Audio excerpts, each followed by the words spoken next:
Today we're going to talk about brainstorming, particularly where it applies to game development and coming up with game development ideas. So I'm going to talk through a couple of questions or prompts that I asked myself to come up with ideas because sometimes it can be very hard to just get ideas. Once in a while you get this flash of inspiration, but in general you need to work for those creative thoughts and those creative connections. So we're going to talk through a couple of questions that I ask, and then also the process I go through for narrowing down the set of ideas that I get from the brainstorming process, because not all of them are good. But hello, I'm Savalian. I make videos about games development and creativity, and if you watched my bullet journaling video, which statistically you probably didn't, that one kind of flew under the radar, but if you did, you'll know that one of the things I'm doing this year is starting on a new game project, which I hate to say out loud because it does feel like we're in this spiral of always starting projects. But the goal of this one is to really vet the initial idea and make sure it's actually a small idea. This problem that a lot of game developers have, and it's not even just solo developers. I had this problem with a team of developers before. I've had this problem working a corporate software job.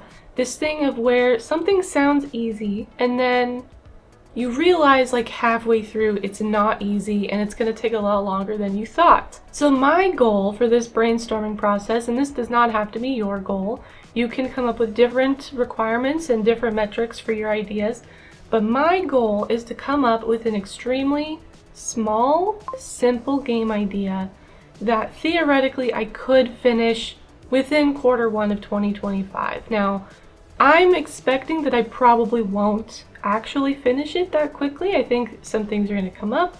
I'm going to get busy. Maybe I'll have to do overtime.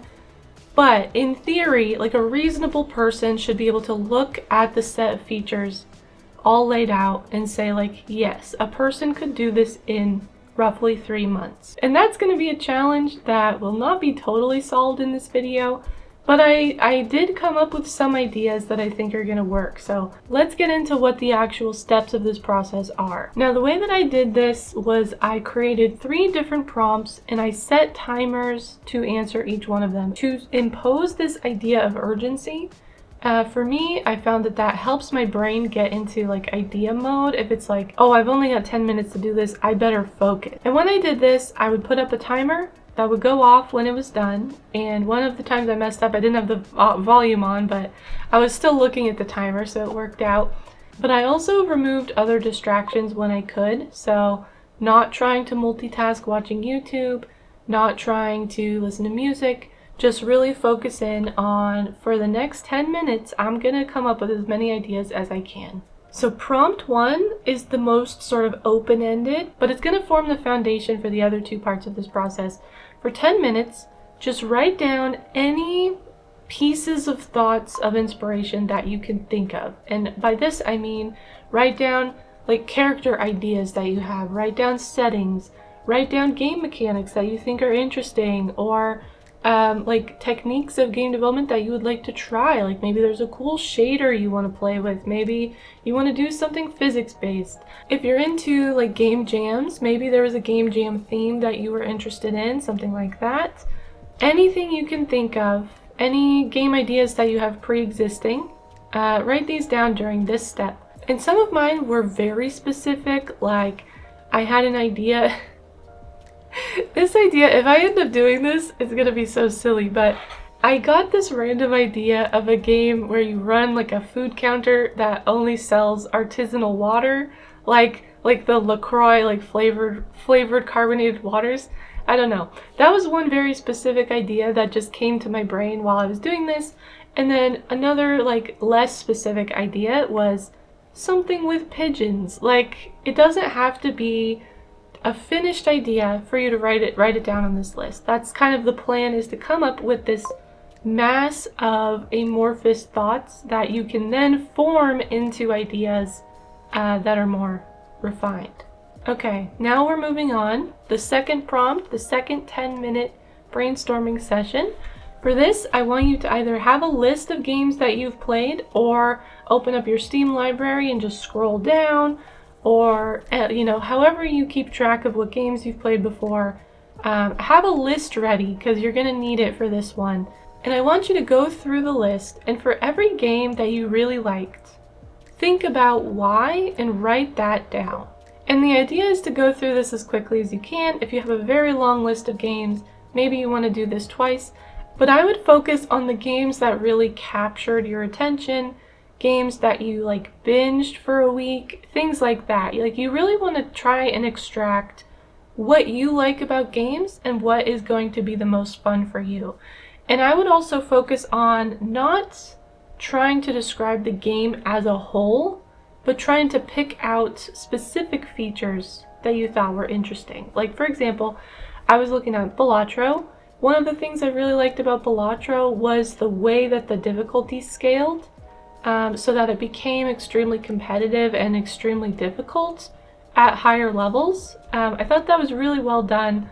And so thinking about a game that has this ability to scale the difficulty like that, just by increasing like the total score, for example, that was one thought that I had. And again, this doesn't have to be like a award-winning review of any of the games.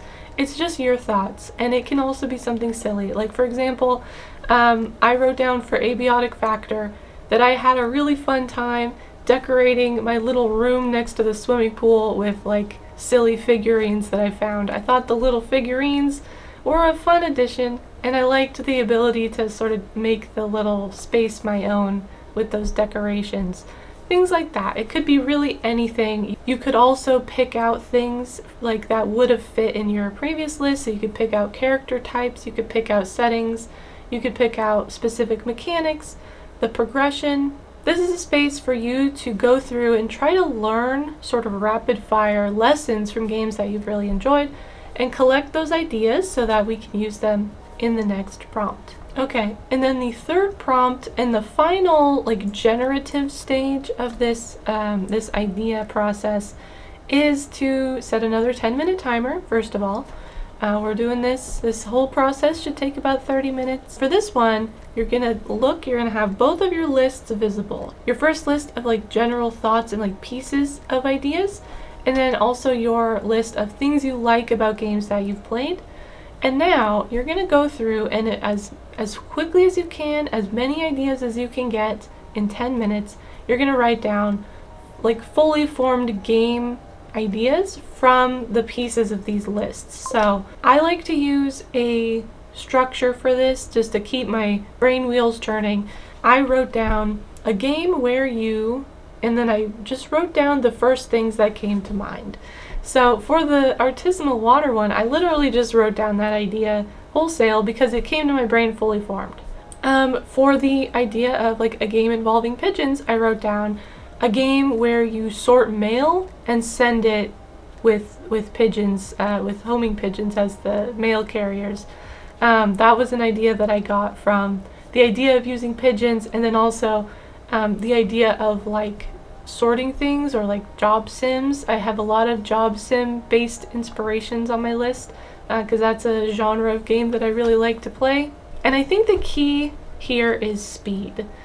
It's very similar to like fast drafting for like a writing challenge, but the faster you try to go, the faster your brain will try to keep up. And this might take some practice because it's going to be hard for you to let go of the inner thoughts of like, oh, that's a bad idea, or oh, that idea needs some more work. It's okay. Try not to worry about that. Write it down anyway, and really focus on getting as many ideas on the page as you can.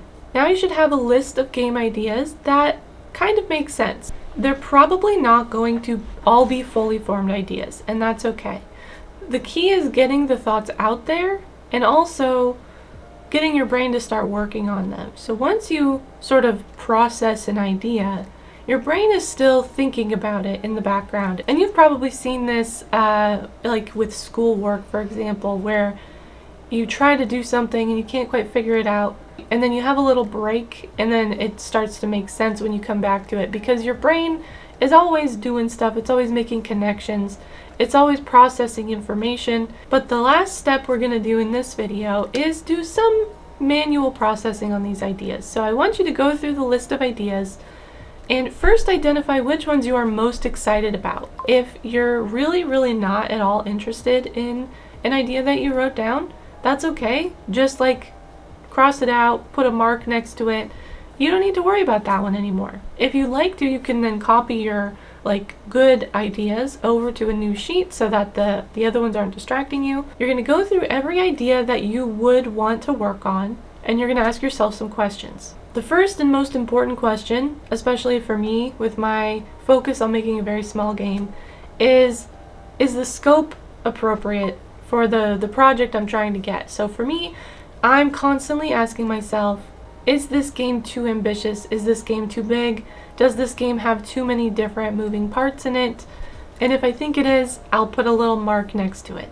The second question you want to ask yourself is, can you identify the core game loop that a player is going to experience? And does it seem fun? For me, for my game about using pigeons to send mail, I couldn't really figure out what the game loop would be like. I couldn't envision that in my head. And that doesn't necessarily mean that it's not a good idea or that I won't use it, but it does mean that if I do use it, I'm going to need to go through and really figure that out. So that's another step that I would need to take to refine that idea. Some ideas have the sort of the game loop built in, and those ones are going to be easier to work with. And the third question that I ask myself is it exciting? Is this game going to hold my attention as the developer for 3 months? Can I think about different mechanics that I think will be fun to build? Do I have like an art style in mind? And I think there's a difference between fun to play, fun to make, and if you can, it's good to find something that is both. It's easier to do work on projects if you're excited about making them. For example, like procedural generation for me is really fun to work on, so ideas that incorporate that are going to be inherently more exciting for me. But I think it's a good idea to assess which things are going to be more exciting for you, because those are going to be more likely to actually make it to the finish line. Now the fourth question, I think I'm on 4. The fourth question that I ask is, what sort of technical or artistic skill is implied by this idea, and does that align with what I can do? So I'm not going to be able to make like a full cast of unique characters. I don't have that capacity, especially not in the time frame I'm hoping to achieve this. So any game that has like a really elaborate story or a lot of characters that are all unique, none of that is going to be feasible for me to work on. Those ones are going to have to get cut from the list. Similarly, if one of the mechanics requires extremely precise physics calculations, and I'm not sure how to do those physics calculations, or if I'm not confident that the engine supports, things like that, either cut it from the list, or maybe I do a little bit of exploration, a little bit of research before I commit to this idea. So you want to take a look at the technical and artistic requirements of every idea that you might want to go forward with, and figure out which ones are just totally impossible and which ones would require a little bit more work, and then also which ones would be really easy. Maybe you just want to do an easy one. Maybe this one's an easy one, guys. I feel like that's really what I need right now, honestly. And by the end of this process, you should have a list of reasonable ideas. Maybe some of them you need to do a little bit more research on, but you should be able to select one or a couple ideas from that list and either start working on them if you feel like you have a good handle on what it's going to take, or, and someone mentioned this on my Game Tools video, do some prototyping. Make a very simple version of the core mechanic and just play it. Maybe have someone else play it that you trust and get their opinion on it. But prototyping is extremely useful. I have done some of it. But I haven't really incorporated it into like my general workflow, mostly because I'm impatient, not because it's like the right thing to do. But prototyping, I think, is something I'm going to do this time around, specifically with a couple of the ideas that I have where I feel like I probably can do a certain technical thing that I need to do to make it work, but I'm not 100% sure. So I'm going to concept that out, make sure it's going to be feasible, And then move on to things like creating a design document, creating a rough schedule for when I will complete these things. But once you've selected an idea or a couple ideas, you've done any prototyping that you feel like you want to do or need to do, the next step, which is outside the scope of this video, I'll probably talk about it in a future video, so hit that subscribe if you'd like to see that, is to task it out, figure out your process, your workflow, and get some structure into the design of it. You know, create a game design doc, create like an art concept, a vision board perhaps. So we're most likely going to talk about all that in the future, but for now you should have everything you need to generate some good ideas. So thank you so much for watching. I really appreciate it. If you're interested in the tools that I use for game development, I'm going to link that video somewhere around here.